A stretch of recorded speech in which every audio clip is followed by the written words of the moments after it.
여러분 안녕하십니까? 코로나19 KBS 통합뉴스룸 5시 뉴스입니다. 먼저 집중호우 소식입니다. 이 광주와 전남 지역에 많은 비가 쏟아지면서 피해가 이어지고 있습니다. 일부 지역에 내려졌던 호우특보는 모두 해제됐지만 내일까지 많은 비가 예상됩니다. 광주 연결합니다. 네, 김호 기자, 현재도 비가 내리고 있습니까? 네, 저는 광주천에 나와 있는데요. 오전부터 시작된 집중호우가 내렸다 그쳤다를 반복하다가 현재는 소강 상태를 보이고 있습니다. 광주 전남에는 어제 오후부터 많은 비가 내리면서 여기 보시는 것처럼 광주천이 흙탕물이 됐고 또 물살도 매우 거세진 상태입니다. 영산강 홍수통제소는 오늘 오후 1시 20분쯤 이곳에서 얼마 떨어지지 않은 황룡강 장록교 지점에 홍수주의보를 발령했습니다. 광주시와 경찰은 일부 도로와 지하차도가 침수되자 9개 지점을 통제한 상태입니다. 현재 통제되고 있는 지점은 광산구 5곳과 서구 4곳입니다. 광주와 전남 화순, 영광, 한평 등 9개 시군에 내려졌던 호우주의보는 조금 전 모두 해제됐습니다. 오늘 일부 지역에서는 오전 한때 시간당 60mm 이상의 폭우가 쏟아지기도 했습니다.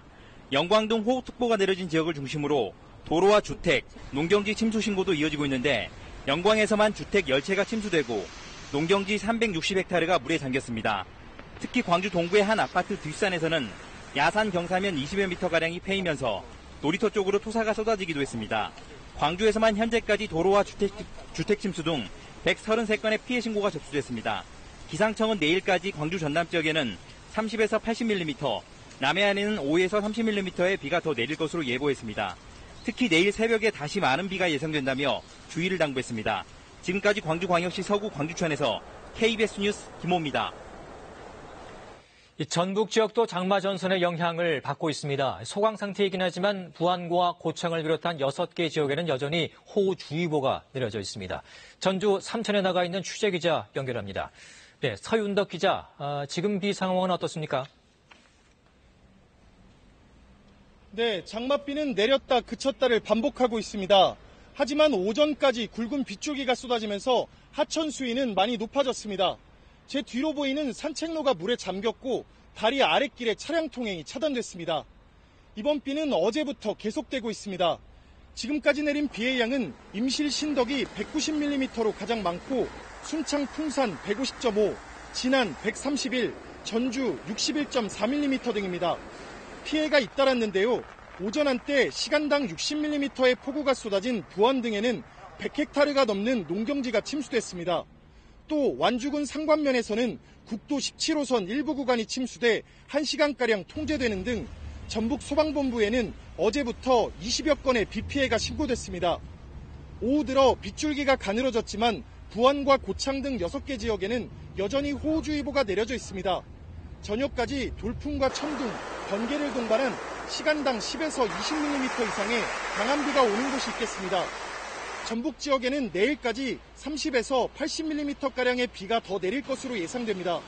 이미 100mm 넘는 많은 비가 내린 만큼 산사태와 축대 붕괴 등의 피해에 주의하셔야겠습니다. 또 내일 새벽에 비구름이 다시 발달해 호우특보가 내려질 수 있으니 기상정보를 꼼꼼히 확인하셔야겠습니다. 지금까지 전주 삼천에서 KBS 뉴스 서윤덕입니다. 지난주 많은 비 피해가 발생한 부산에 오늘 낮 호우주의보가 발효됐다 조금 전 해제됐습니다. 비는 내일 새벽부터 다시 강해질 것으로 보이는데요. 광안리 해수욕장에 나가 있는 취재기자 연결합니다. 네, 최위지 기자, 지금 비가 내리고 있습니까? 네, 부산에는 오후부터 비가 내렸다 그치기를 반복하고 있습니다. 지금은 제 뒤로 우산을 거둔 시민들이 해변을 거닐고 있을 정도로 빗줄기가 많이 약해졌습니다. 부산에는 오늘 낮 12시 50분 호우주의보가 내려졌다 오후 4시 10분에 해제됐습니다. 지금까지 부산에 내린 비의 양은 12mm인데요. 가덕도 인근은 20mm를 기록하고 있습니다. 장맛비는 오늘 밤까지 소강 상태를 보이다 내일 새벽부터 30에서 80mm 정도 더 내리겠습니다. 부산에는 한때 천둥 번개를 동반한 시간당 최대 20mm의 강한 비가 쏟아졌습니다. 이곳 광안리 해수욕장처럼 해안가와 인접한 부산은 지난주 폭우 때 밀물 시간과 겹치며 침수 피해가 컸습니다. 오늘 부산의 밀물 시간은 조금 전인 오후 4시 10분이었는데요. 현재까지 해안가 저지대와 하천가 인근에서 큰 피해는 발생하지 않았습니다. 지하차도에서 3명이 숨진 사고가 있었던 만큼 경찰은 지하차도와 하천변 도로를 중심으로 순찰을 강화하고 있습니다. 빗물이 고여 도로가 잠긴 곳이 있다면 무리하게 통과하지 말고 우회하시기 바랍니다. 긴 장마와 잦은 집중호우로 지반도 많이 약해져 있는 상태입니다. 산사태나 축대 붕괴 등에 대비하고 사고 발생 시 관할 지자체에 신속히 신고해야 합니다. 지금까지 광안리 해수욕장에서 KBS 뉴스 최휘지입니다. 이 정부는 재난 대응 태세를 2단계로 올리고 상황을 예의주시하고 있습니다. 중앙재난안전대책본부가 꾸려진 정부 세종청사 연결하겠습니다. 네, 이승훈 기자, 2단계 태세가 계속 유지가 되고 있는 거죠? 네, 5개 시도에 내려졌던 호우 경보는 해제됐지만 산사태 등의 위험이 여전하기 때문에 오늘 오후 12시 반을 기해 내려진 비상 2단계 근무 체계는 그대로 유지되고 있습니다.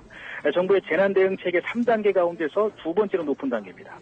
위기 경보도 주의에서 경계로 한 단계 격상된 상태입니다.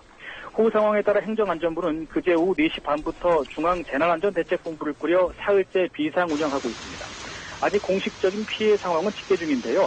지금까지 들어온 상황을 보면 전남 영광에서 주택 2채가 침수돼 2명의 이재민이 발생했습니다. 또 경기도 화성에서 옹벽 한 곳이 무너지고 차량 3대가 물에 잠긴 것으로 조사됐습니다. 여기에 지리산을 비롯해 13개 국립공원 270여 개 탐방로가 통제됐고요. 부산은 추가 피해 예방 차원에서 구동골로 59번 길 도로에 차량 운행이 금지됐습니다. 중대부는 산사태 위기 경보가 격상됨에 따라서 위험지 700여 곳과 급경사지 400여 곳에 대한 예찰을 강화했습니다. 또 각 지자체에 자체 비상근무 체계를 강화하고 호우 대비에 모든 역량을 집중할 것을 요청한 상태입니다. 혹시 모를 피해에 대비해 자치단체별로 응급복구에 가능한 인력과 장비, 물자도 준비하도록 했습니다.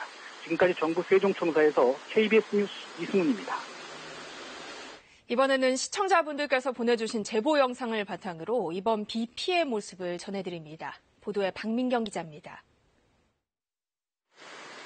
오늘 오전 10시쯤 광주광역시 남구 백운동에서 시민이 촬영한 모습입니다. 하수구에서 빗물이 계속 역류해 근처 상가와 건물 지하실까지 침수 피해를 입었습니다. 들이치는 빗물을 막아보려고 시민들이 모래주머니를 쌓아놓는 모습도 확인할 수 있습니다. 비슷한 시각 광주광역시 남구 월산 사동입니다. 침수 피해가 곳곳에서 확인됩니다. 도로는 물에 잠겼고 거북이 걸음을 하는 차량들이 오갈 때마다 가게 안으로 넘쳐난 빗물이 들이칩니다. 오늘 낮 12시 반쯤 광주광역시 동구 용산동에서 시민이 촬영한 영상입니다. 성인 남성 종아리까지 빗물이 차올랐습니다. 도로 곳곳이 흙탕물에 잠겨 있습니다. 오늘 오후 2시쯤 전라북도 전주시 덕진구에 있는 전주천입니다. 강한 장맛비로 물이 급격히 불어나 주차장과 산책로 곳곳이 잠겨 있습니다. KBS에 보내주신 시청자 제보는 정확한 상황을 전달하고 피해를 줄이는 데 큰 도움이 됩니다. 제보 영상은 카카오톡이나 KBS 뉴스 애플리케이션, 전화와 이메일 등으로 보내실 수 있습니다. 제보 영상을 촬영할 때는 안전이 확보된 곳에서만 해야 합니다. KBS 뉴스 박민경입니다. 네, 이어서 자세한 장맛비 상황과 전망 이정훈 기상전문기자와 함께 알아보겠습니다. 네, 이 기자, 먼저 지금 많은 비가 내리는 지역은 어딘가요? 예, 일단 앞서 중계차에서 보셨겠지만 지금은 비가 좀 많이 약해진 곳이 많은데요. 여전히 남부지방 곳곳에 강한 비가 내리고 있습니다. 재난감시 CCTV를 보면서 현재 비 상황 확인해 보도록 하겠습니다. 예, 먼저 전남 나주 지역입니다. 나주대교 아래로 영산강이 흐르고 있는데요. 지금은 빗줄기도 약해졌고 파란 하늘도 일부 보이고 있지만 강물이 크게 불어서 수위가 높아진 모습입니다. 영산강 홍수통제소는 오후 1시 20분에 광주광역시 장로교 지점에 홍수주의보를 내렸습니다. 다음은 경남 산청의 중부선 산청 1터널 앞입니다. 조금 전까지 장대비가 쏟아졌는데 지금은 다소 빗줄기가 약해졌지만요. 도로에는 여전히 물이 흥건히 고여 있어서 안전운전해야 하는 상황입니다. 다음은 최근 수해를 입은 부산 지역입니다. 온천천이 흐르는 세병교인데요. 그동안 내린 비로 흙탕물이 된 모습이죠. 오후 들어 빗줄기가 다시 굵어지면서 하부도로 일부 구간이 통제된 상황입니다. 이어서 레이더 영상을 통해 비구름의 모습을 자세히 보겠습니다. 영상에서 보시면 붉게 보이는 부분일수록 강한 비구름인데요. 오전보다는 비구름이 다소 약해졌지만 지금은 경남 해안 지역을 중심으로 시간당 10mm 안팎의 장대비가 쏟아지고 있습니다. 비구름은 점차 동쪽으로 이동하고 있어서 부산과 그 밖의 경남 지역도 빗줄기가 잠시 뒤 굵어질 것으로 보입니다. 네, 그렇다면 앞으로 비가 고비가 되는 시점은 언제일까요? 네, 슈퍼컴퓨터 강수 예상도를 보면서 설명드리도록 하겠습니다. 일단 오늘 밤까지 상황인데요. 보시면은 지금 시간 이후로는 그 붉은색의 강한 비구름이 점차 옅어지면서 비가 약해지는 모습을 보이겠고요. 비가 일단 밤까지는 소강 상태를 보이는 곳이 많을 것으로 보입니다. 그런데 이후 시간 밤늦게부터 내일 새벽 사이에는 빗줄기가 다시 강해지면서 붉은색으로 보이는 부분 보이시죠? 이런 지역들 충청 남부와 호남 지방인데요. 내일 새벽부터 낮까지 시간당 50에서 80mm의 매우 강한 비가 내릴 것으로 예측됐습니다. 지난주 부산에 내린 비가 시간당 80mm 정도였거든요. 내일은 충청과 호남 지방에서 비 피해 없도록 철저한 대비가 필요합니다. 네, 이미 많은 비가 내린 상황인데요. 앞으로 비는 얼마나 더 내릴까요? 네, 그렇습니다. 어제부터 오늘까지 호남 일부 지역에는 최대 200mm가 넘는 많은 비가 내렸는데요. 내일까지 예상 강수량을 보면 대전 등 충청 남부와 전북 그리고 광주와 전남 북부 지역에 최고 200mm 이상의 큰 비가 예보됐고요. 그 밖에 충청과 영남, 전남 지역에도 50에서 150mm의 많은 비가 예보됐습니다. 이미 많은 비가 내린 상황이다 보니 흙이 많은 물을 머금고 있거든요. 산사태 위험 지역 주민들은 미리 대피해야 하고요. 또 폭우로 물이 불어난 하천과 계곡이 많기 때문에 야영객들도 철저한 대비가 필요합니다. 네, 이번 비는 좁은 지역에 좀 집중되는 특징이 있는데요. 왜 그런가요? 예, 오늘 상황도 보시면 충청과 남부지방 곳곳에 그러니까 비구름이 옮겨다니면서 말 그대로 게릴라성 호우를 보이는 특징을 보였는데요. 현재 위성 영상 보면서 설명드리도록 하겠습니다. 천리안 위성 영상입니다. 보시면은 동서로 긴 흰색 구름대가 보이시죠? 이게 장마전선에서 발달한 구름대고요. 보시면 남쪽과 북쪽에는 상대적으로 맑은 구역이 자리 잡고 있습니다. 남쪽에는 더운 공기를 몰고 오는 북태평양 고기압이 자리 잡고 있고 북쪽에는 상대적으로 찬 성질의 상층 찬 공기가 자리 잡고 있는데요. 지난주까지만 해도 이 북태평양 고기압이 한반도 쪽으로 확장하지 못하면서 상대적으로 한반도 쪽에 수증기 통로가 넓었습니다. 그런데 이번 주 들어서 남쪽에 북태평양 고기압이 확장하면서 한반도 쪽에 수증기 통로가 좁아지다 보니까 좁은 지역에 국지성 호우가 나타나는 특징을 보였습니다. 네. 자, 이정훈 기자, 오늘 수고하셨습니다. 네, 코로나19 관련 소식 이어가겠습니다. 신규 확진자가 하루새 48명 증가한 가운데 부산항 러시아 선박에서 확진자가 또 무더기로 나왔습니다. 이 선박을 수리한 수리업체 직원 1명도 확진됐습니다. 노준철 기자입니다. 지난 8일 부산항에 입항한 7,700톤급 러시아 원형어선입니다. 선원은 모두 94명. 지난 24일 32명에 이어 추가로 선원 12명이 코로나19 확진 판정을 받았습니다. 추가 확진된 선원들은 1차 검사 때 음성이었으나 전수 재검사에서 양성 판정을 받았습니다. 이로써 지난 한 달 사이 부산항의 러시아 선원 누적 확진자 수는 90명으로 급증했습니다. 검역 보건당국은 나머지 선원에 대해서도 다음 달 초 추가 검사하기로 했습니다. 또 이 러시아 선박에서 수리 작업을 한 국내 선박 수리업체 직원 1명도 확진 판정을 받았습니다. 러시아 선원발 국내 확진자는 수리업체 직원 9명과 2차 감염 가족 확진자 2명 등 모두 11명으로 늘었습니다. 보건당국에서 미처 파악하지 못한 대상자도 있을 것으로 생각되어 검사 기간을 31일 금요일까지 연장하여 앞으로가 더 걱정입니다. 올해 하반기에만 항만 근로자와 접촉 가능성이 큰 해외 원양 냉동선 1,580여 척과 수리선박 570여 척이 주로 부산항을 통해 들어올 것으로 예고됐기 때문입니다. 정부는 항만 방역관리 지침을 강화했습니다. 8월 3일부터 기존의 방역 강화 대상 국가 6개국과 러시아에서 출항하는 선박의 선원에 대해서는 출항 48시간 이내에 발급받은 PCR 음성 확인서 제출이 의무화됩니다. 러시아 선원들의 잇단 집단 감염에 지역사회 감염까지 속출하자 부산항 검역 방역에 비상이 걸렸습니다. KBS 뉴스 노준철입니다. 최근 해외 유입 확진자가 늘고 이탈 사례까지 나오면서 정부가 외국인 임시생활시설에 대한 관리와 대응을 강화하기로 했습니다. 한편 중국, 베트남, 캄보디아에 2주 이내로 출장을 다녀오는 국내 기업인에겐 앞으로 자가격리 의무가 면제됩니다. 김지성 기자입니다. 코로나19 신규 확진자가 하루 만에 48명 늘었습니다. 부산항에 정박 중인 러시아 선박을 중심으로 해외 유입이 34명 증가했고 국내 발생은 14명으로 다시 두 자릿수가 됐습니다. 최근 해외 유입 사례가 급증하는 가운데 자가격리 기간 중에 사라진 베트남인 3명의 행방은 아직 확인되지 않고 있습니다. 이에 따라 정부는 입국 외국인 임시생활시설에 대한 경찰 순찰을 강화하고 CCTV 설치도 확대해 무단 이탈을 막기로 했습니다. 또 무단 이탈자에 대해선 무관용 원칙으로 엄정하게 대응한다는 계획입니다. 한편 오늘부터 중국, 베트남, 캄보디아에 2주 이내로 출장을 다녀오는 국내 기업인들에겐 자가격리 의무가 면제됩니다. 경제 상황을 감안해 정부가 코로나19 저위험 국가에 한해 특별 조치를 취한 겁니다.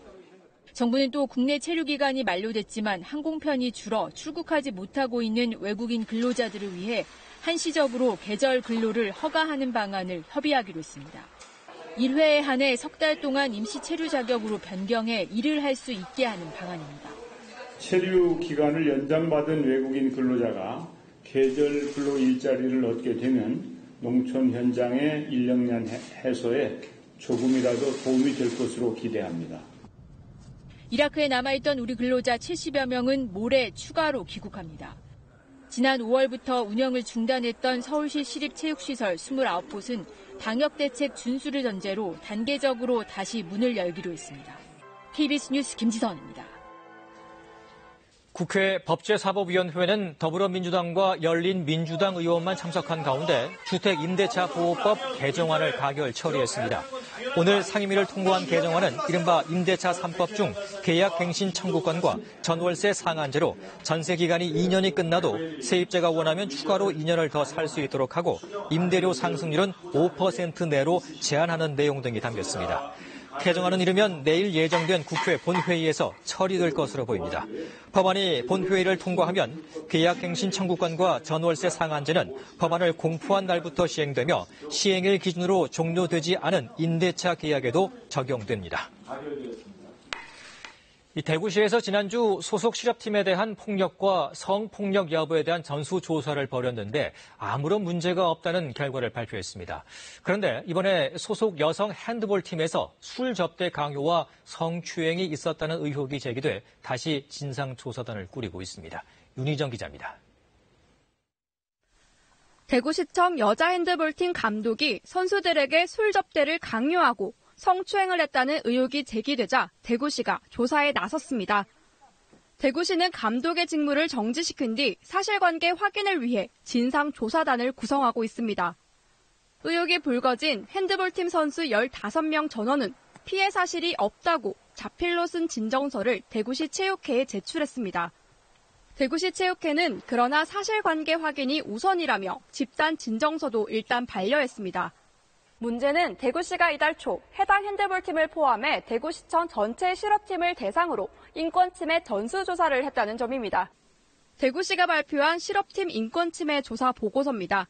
대구시 산하 22개 팀, 선수 163명을 대상으로 조사한 결과 폭력과 성폭력 사례는 없다고 기록돼 있습니다. 하지만 선수들은 팀별로 같은 공간에 모여서 조사가 진행됐기 때문에 익명성이 보장되지 않았다고 말합니다. 나로 인해서 팀 전체가 피해보면 어떡하지 하는 그런 노파심에 작성을 하지 못한 것도 있고요. 내가 적은 게 모두가 알게 되는구나, 익명성 보장이 안 되는구나 해서. 대구시도 조사 방법에 문제가 있었다며 외부 전문가들로 조사단을 구성해 개별 면담 조사를 하겠다고 밝혔습니다. 충분한 시간을 갖지 못했고 우리 선수들과 우리 직원들 간에 충분한 신뢰관계가 아직까지 부족했기 때문에 대구시는 조사 결과에 따라 수사 의뢰 등 적극 대응하겠다고 밝혔지만 부실 조사와 뒷북 대응이라는 지적은 피하기 어려워 보입니다. KBS 뉴스 윤희정입니다. 검언 유착 의혹을 수사하고 있는 서울중앙지검 형사일부가 오늘 한동훈 검사장에 대한 압수수색을 진행하는 과정에서 한 검사장과 수사팀장인 정진웅 형사 1부장 사이에 물리적 충돌이 벌어졌습니다. 서울중앙지검은 당초 한 검사장을 소환해 휴대전화 유심을 임의 제출 방식으로 확보할 예정이었지만 한 검사장의 소환에 불응해 오늘 오전 현장 집행에 들어갔다고 설명했습니다. 그러나 한 검사장이 변호인에게 전화를 하기 위해 휴대전화 비밀번호를 푸는 과정에서 정 부장과 한 검사장 사이에 실랑이가 벌어진 것으로 전해졌습니다.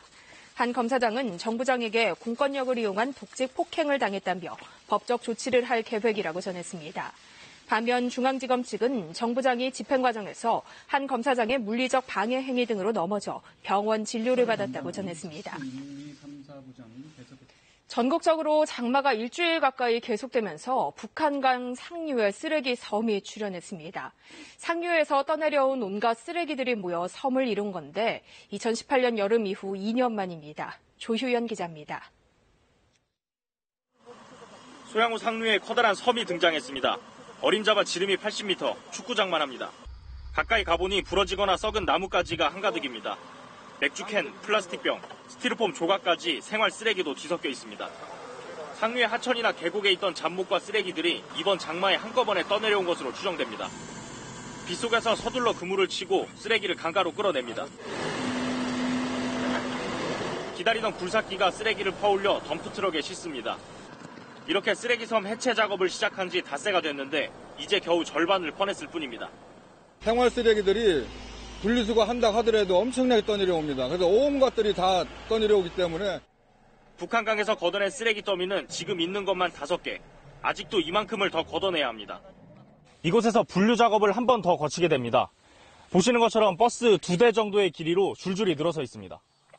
분류 작업을 끝내면 25톤 트럭 100대 분량에 이를 것으로 추정됩니다. 이번 강우가 설악산 쪽에 집중된 것 같습니다.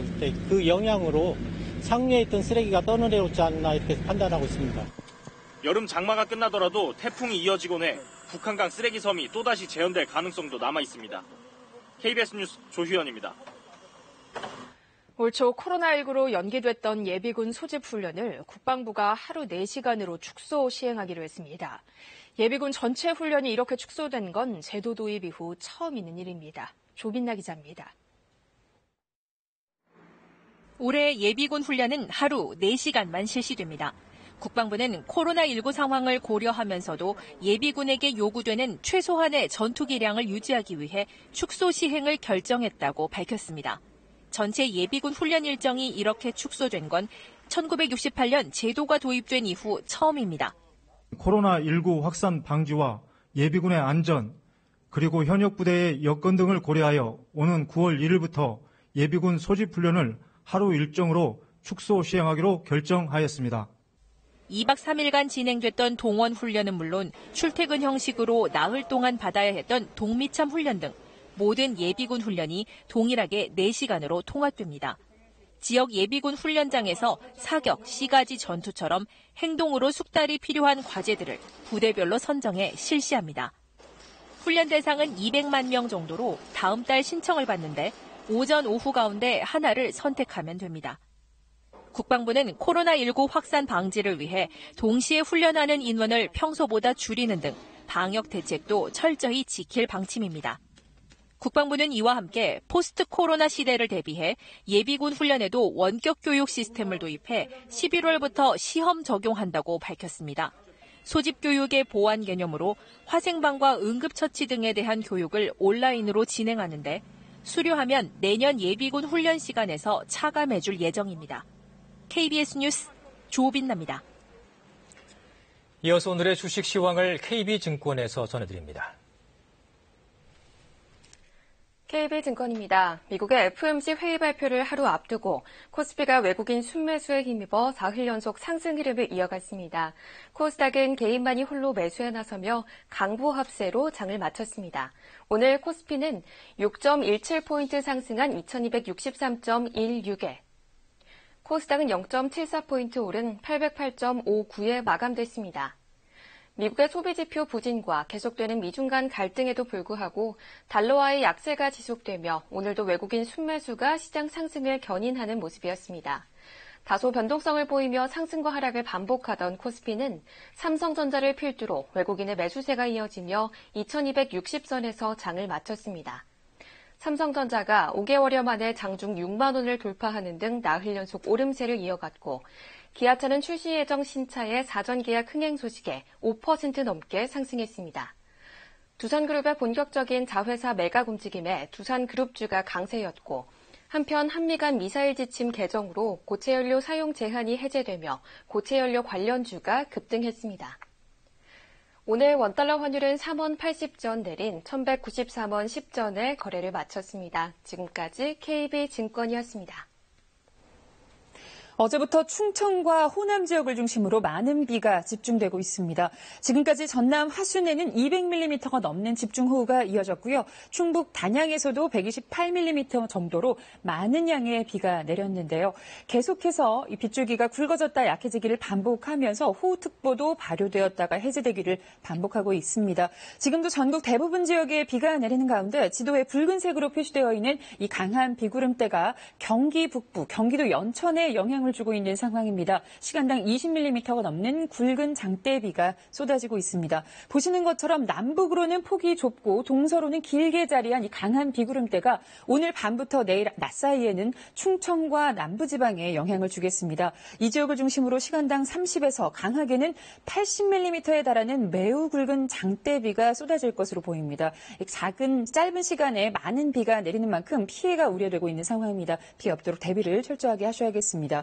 비의 양도 많습니다. 충청 남부와 전북 지역에서는 200mm가 넘는 비가 더 내리겠습니다. 그 밖에 충청과 남부지방에서는 최고 150mm, 서울을 비롯한 수도권과 강원도, 경북 북부, 남해안 지역에서는 최고 80mm의 많은 비가 더 내리겠습니다.